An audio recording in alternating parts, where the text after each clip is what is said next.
মোমো তৈরি করার জন্য 1 কাপ আটা নিয়েছি। এখন আমি এখানে অ্যাড করে দিয়েছি সামান্য পরিমাণের লবণ এবং আমি অ্যাড করে দিব এখানে সামান্য পরিমাণের সয়াবিন তেল।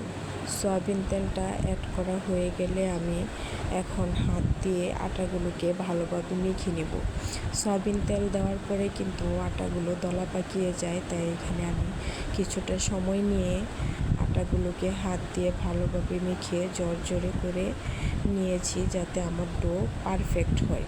আমি ডো তৈরি করার জন্য এখানে অল্প পরিমাণের পানি নিয়ে ডোটা তৈরি করছি। আমি কিন্তু একেবারে সবটুকু পানি দিব না, আমি কিন্তু বারে বারে করে অল্প পরিমাণে পানি দিয়ে ডোটা তৈরি করব।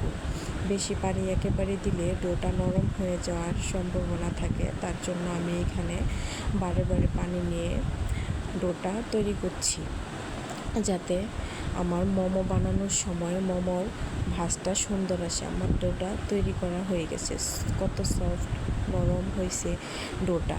এখন আমি রেখে দিব 30 মিনিটের জন্য। 30 মিনিট পর আমি ডো থেকে ছোট ছোট বল আকারে কেটে নিচ্ছি, যে কয়টা মোমো আমি তৈরি করব।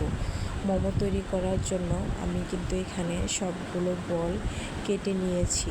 এখন আমি বেলনা পিঁড়ি নিয়ে এসে বেলনা পিঁড়ির সাহায্যে আমি ছোট ছোট রুটি বেলে নিব। এখন কিন্তু আমি অল্প অল্প আটা নিয়ে রুটিগুলো বেলে নিচ্ছি। আমি কিন্তু এখানে একেবারে সব কয়টা রুটি বেলে নিব, পরে শুধু মাংসের পুরটা ভিতরে দিব। আমি কিন্তু মাংসের পুরটা আগেই তৈরি করে রেখেছিলাম।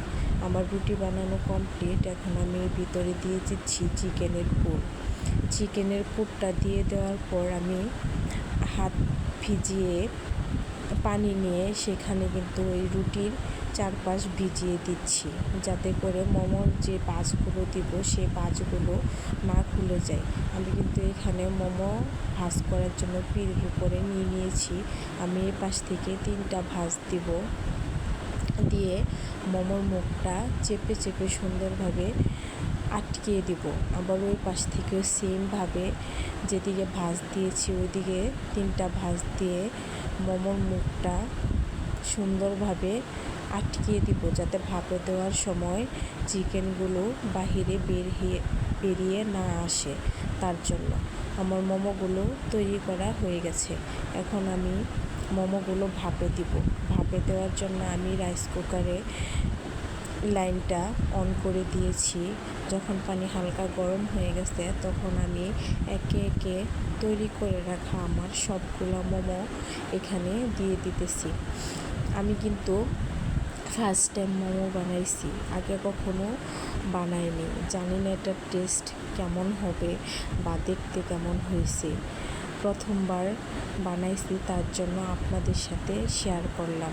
আশা করি আমাকে নতুন নতুন ভিডিও করার জন্য উৎসাহ দিবেন, পাশে থাকবেন। দেখেন আমি কিন্তু এখানে সবগুলো মোমো একে একে দিয়ে দিছি। এখন আমি রাইস কুকারের মুখটা বন্ধ করে দিব। তারপর আমার মোমো তৈরি হয়ে গেছে। দেখেন কত সুন্দর।